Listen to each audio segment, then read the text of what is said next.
may bagong ebidensya daw na pwedeng mapa-impeach si Junior. Meron siyang ibibigay na ebidensya dito sa mga gustong ma-impeach si Junior. Nako, baka ito yung dahilan kung bakit bumait bigla si Junior. Kasi baka raw, sabi ni Maharlika, natunugan na po ito, kaya biglang nakipagbati, Sana bait-baitan, kasi meron siyang hawak ngayon na ebidensya na ifo-forward niya kung kanino man ibibigay niya yan. Talaga, legit ba yan? Eto, pakinggan natin si Maharlika kung ano yung sinasabi niyang ebidensya. Naku, maraming kalukuhan pala si Junior ah. Kailangan lang talaga solid na ebidensya. O eto, panoorin natin. At ikaw, Bangag. Ito ha, may nakikinig ba dito? May nakikinig ba dito naka-team ni Inday Sara? Nakinig kayo. Okay, antayin nyo, may darating sa inyo na ebidensya. Pwede nyong magamit sa impeachment ni Bangag. Okay, yan ha, bago yan. Fresh na fresh. Ikaw, Bangag. Bangag, kaya ka ganyan, natatakot ka o baka natunugan mo? Okay? Parating na ang recording.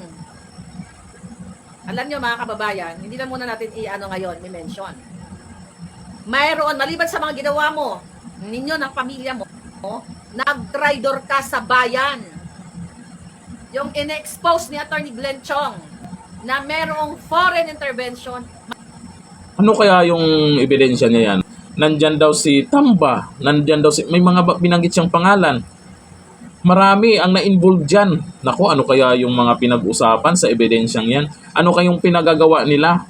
Ito ba naman si Maharlika? Alam nyo naman, kilala nyo naman to, na pag may inilabas ito, may follow-up na ebidensya yan, may hawak siya. O, tingnan nyo nakaraan, yung pulburon video, sinasabi po, sinasabi naman dito na hindi daw totoo, pero si Maharlika, bakit nandyan pa rin siya?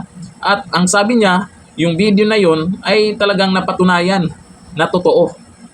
Pina-check na daw nila. Authenticated daw. Kasi kung hindi naman basta-basta yung ginawa ni Maharlika noon, di ba? Yun ang pinakamalupit na inilabas niyang ebidensya, ha? Yung pulburon video. Pero bakit nandyan pa rin siya? Di ba? Ang sabi, ipapakulong, pati yung nag-share, at kung ano pa yung pananakot. Pero dapat una siyang makulong kung hindi totoo yun. Kasi grabe ang paninira yun kung hindi si Junior yun. Tapos ito, sa susunod may ilalabas na naman siya. Hindi lang isang tao, 2, 3, at kung sino man yan. At ito daw ay pwedeng magpa-impeach kay Junior. At baka ito yung dahilan kaya biglang bumait si Junior at nakipagbati sa mga Duterte.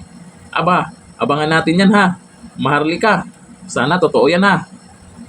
Ano kaya yan? Baka yung sa tingin nyo, ano kaya yung ebidensya na sinasabi ni Maharlika? Naku, may mga hawak na alas pala tong mga to. Pati si BP Sara, kaya pala hindi natatakot yan sa pa-impeach. Kasi siguro may mga hawak din pong mga ebidensya yan na, alam nyo naman, kasi pag ang kalaban nyo nakaupo, ay siyempre may hawak talaga kayong nakatago na pwedeng, pag malanganin na, ay pwedeng ilabas sa tamang oras. Abangan natin yan. Hanggang dito lang, thank you. Bye.